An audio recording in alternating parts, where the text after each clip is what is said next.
وہ اگر کسی از ملاحدہ گویا، پھر اگر ایک ملحد آپ سے سوال کرتا ہے، منکر، وہ یہ کرتا ہے کہ حاجت بشرع چیز، تو جب میں نے عبادت کر لیا، صحیح ہے، اور میں نے معرفت حاصل کر لیا، اور میں نے حضور قلبی اور معرفت وہ بھی حاصل کر لیا، تو پھر یہ شریعت بیچ میں کدھر سے آ گیا؟ یہ جو آپ شریعت کر رہے ہیں وہ اس کا کیا ہوا؟ اگر کسی از ملاحدہ بگوید کہ حاجت بشرع چیز در معرفت و عبادت عقل کفایت میں کند، میں اتنا عقل مند ہو گیا کہ میں سمجھ گیا کہ یہ عبادت ہے اور میں کر رہا ہوں، تو پھر یہ شریعت کا کیا بیچ میں آ گیا؟ گوئم عقل را بطور خود وانا گزاشتہ ان، بلکہ وہم و خیال دنبال آن گرفتہ۔ آپ یہ سمجھ لو کہ عقل کوئی کامل چیز نہیں ہے، عقل جو ہے اس کے پیچھے وہم بھی ہے، خیال بھی ہے، وہ بہت جلدی متاثر ہو جاتا ہے نفسانی کیفیات سے، وہ عقل جو ہے وہ حریص بھی بن جاتا ہے، وہ عقل کسی لالچ میں بھی آ سکتا ہے اور اس میں بھی آ سکتا ہے، تو تمام بیماریوں سے چونکہ عقل اس کو متاثر کرتے وہ بیمار ہو جاتا ہے، وہ ناقص ہے، تو بیچارہ خود ہمیشہ جنگ و جدل میں ہوتا ہے، کبھی اس پر غالب ہوتا ہے، کبھی کس میں وہ بڑے جھگڑوں میں پڑا ہوا ہے۔ وہ اگر تائید بشرع نباشد، اگر پیچھے سے راستہ شریعت نہ بتا دے اس کو اور اس کو مدد نہ پہنچے شریعت سے، تو یہ عقل تو ہر جگہ پھسل جاتا ہے اور ہر جگہ متاثر ہو جاتا ہے۔ تو اب اس کو اگر کسی جگہ پہ آپ کا شریعت عقل نہیں بھی مانتا ہے، اس لیے آپ پابند ہے کہ اللہ نے حکم دیا ہوا شریعت ہے،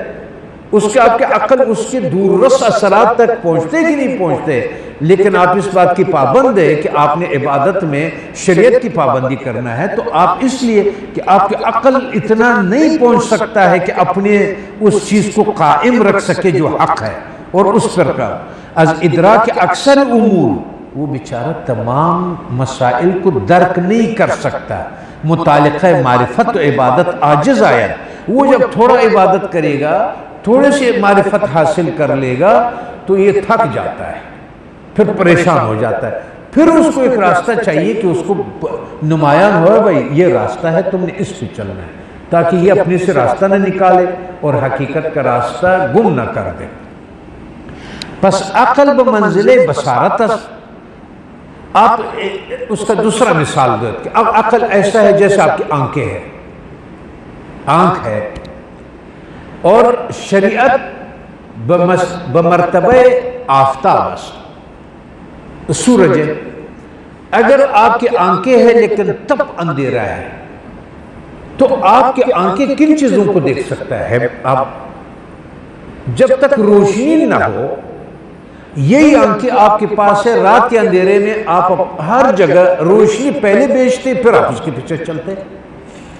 اگر آپ کو روشنی جاز میں نہ ہو، اگر آپ کے مثال گاڑی میں نہ ہو، سواری میں نہ ہو، اور اس میں آپ کے اپنے نہ ہو، تو آپ کو اپنی پیر رکھنے کی جگہ نہیں ملتی ہے کہ وہ حفاظت سے ہو اندھیرے میں، لیکن آپ اندھے نہیں ہو،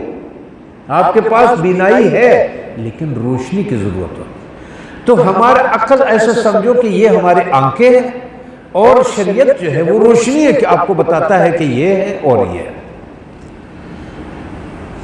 پس عقل بمنزل بصارت و شرع بمنزل شعاع آفتاب کہ بدون آن دیدن اشیاء کما ینبغی ممکن نیست، جس طرح چاہیے ان چیزوں کو آپ اس طرح محسوس نہیں کر سکتے۔ ونیز آدمی در زندگانی خود محتاج بمعاونات و معاملات،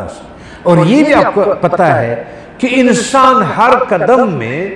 سانس کا بھی محتاج ہے، پانی کا بھی محتاج ہے، کتنی چیزوں کا محتاج ہے، تو یہ بیچارہ محتاج کو آپ شریعت سے اس لیے نہیں نکال سکتے کہ اس کو اپنے راستے میں بھی شریعت کا محتاج ہے، اس کا عقل وہ نہیں ہے کہ جس طرح آپ کو دودھ کا وہ محتاج ہے، ماں کے دودھ کا، ماں کی حفاظت و خدمت کا وہ محتاج ہے، رزق کا وہ محتاج ہے، گندم کا وہ محتاج ہے، کپڑے کا وہ محتاج ہے، یہ تو ہے محتاج۔ تو جب یہ محتاج ہے تو آپ نے شریعت میں اس کے عقل کو کیسے تسلیم کر لیا کہ اس کو ضرورت نہیں؟ جتنے بھی نظام کو چلانا ہے دنیا کا، انسان کا، ماں، بہن، بھائی، بابی، باپ، ماں، وہ ساری چیزیں وہ صرف شریعت آپ کو بتائے گا کہ کس کی کیا حد ہے اور کیا چیز ہے، کیا حق ہے تمہارا کیا حق ہے، اس کا کیا حق ہے؟ الا چن ان قواعد از جانب خدا باشد و مردم بدانا۔ اب پھر آپ کیا بات کر رہے ہیں ملحد کہ عقل میرے لیے کافی ہے؟ کیا ایسا ہو سکتا ہے کہ جو اللہ کے رضا اور اس میں خوشنودی کا مقصد ہو اور اپنا عقل پیشوا ہو؟ ایسا ہو ہی نہیں سکتا کہ وہ آپ کو اتنے بڑے مسئلے کو آپ کے سامنے وہ آپ کو چلا سکے۔